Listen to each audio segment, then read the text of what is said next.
Now, I want to talk to you about a $700 million high school in Quebec. You may have heard that sentence and say, Elias, that's impossible. I know it's impossible, but you get my idea. So earlier in the week, we told you about Louis-Philippe Padet High School. It's in Chateauguay, okay? Now, it was a high school for about 1,750 students. There was also a vocational training center attached to the facility. Now, the Quebec government, listen, the facility, dilapidated, it was old. Decision made, okay, we're going to build a new high school and a new vocational training center, same spot, and it'll be nice, it'll be beautiful. Now, ladies and gentlemen, the current figures for the new construction, wait for it, $468 million for the high school. I should point out the high school now will fit 2,500 students, and there will be a very nice auditorium that the public can use that can seat 750. So $468 million. And the vocational center, it's also being built at the same time right next door, $232 million. Grand total, $700 million. Now, when we discussed this with you, many of you said that's outrageous. And some of you brought up the fact, Elias, they'll spend $700 million on a French school, but they would never dare to do that on the English side.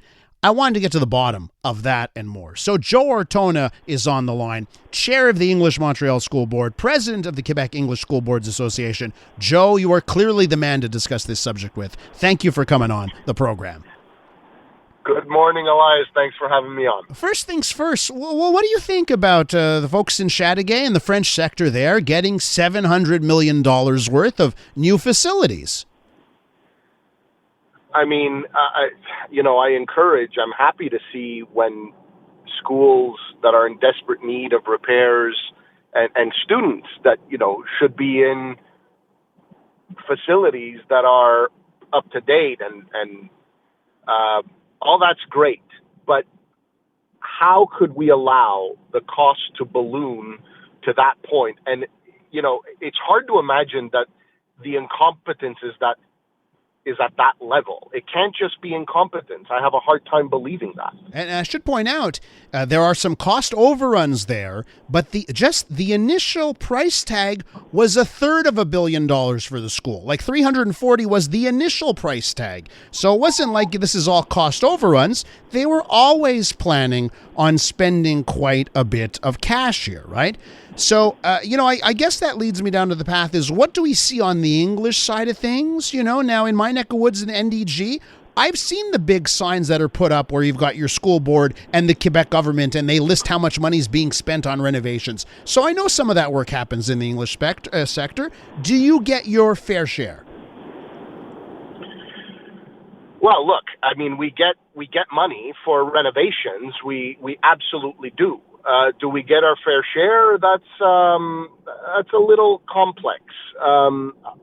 I believe that we are grossly underfunded. I've been saying that for practically a decade now.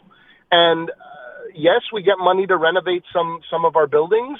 But when I hear about this building in Chateauguay at $700 million, I can't help but think of FACE, where the government determined that $350 million was too expensive. So it's a tough pill to swallow for the English speaking community. And FACE isn't even our school. It belongs to the CSSDM, but we had, of course, both the French and English schools in the same building. Yeah, and I also thought about FACE, right? And that's, the building, it's so historical, and that program is so special. We've seen and heard from parents that are, quite upset over the fate of FACE and how that building, that proposed renovation is not going to go through. But I also thought that was a jaw-dropping number. I think at the end of the day, it was now up to $400 million if they had gone through. So I guess I have to ask is, maybe is there something to be said about the cost of construction and how it's just really astronomical right now? Absolutely.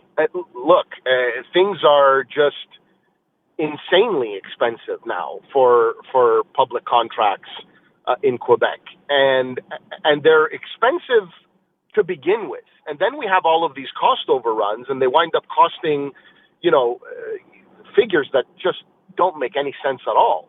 And the government has to get a handle on this. It's unacceptable because it's our tax dollars. And we've seen them just waste our money away with Sac-Click and the $800 million on the Olympic Stadium roof. And it's like, when are we going to get things under control? It doesn't cost this much elsewhere, and things get built faster. So the government's got to get to the bottom of this, because it can't just be gross incompetence. If it is, then just, fire and replace everybody. But it can't just be that, not at these costs. And $800 million for that Olympic Stadium roof. That's the equivalent of one high school, apparently, in Quebec, which is just outrageous. But, I have to point this out. Like on my walks in and around NDG, I see that Mackay Center, the Philip E. Layton Center you've got on Terrebonne. That's pretty new, and boy, is it striking. It's a beautiful facility, it seems. I don't know how much it costs, of course, but it does seem like, if you need money on the English side for the renovations or the facilities, it's there. Of course, we're not building as grandiose facilities. We have less students. So I just to that for our listeners, do you find them money is available to your boards, to the other English school boards, when they have to either build a new school, and I know that's rare, but it happens, or renovate?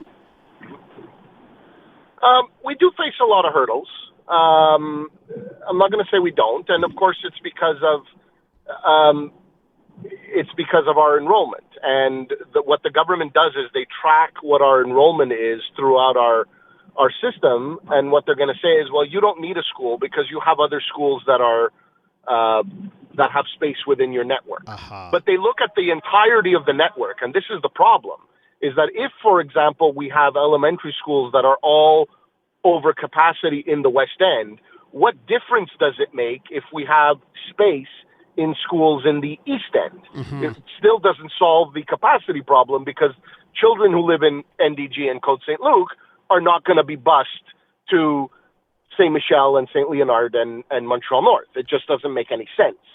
So we have that problem, which, of course, the government has no interest in addressing.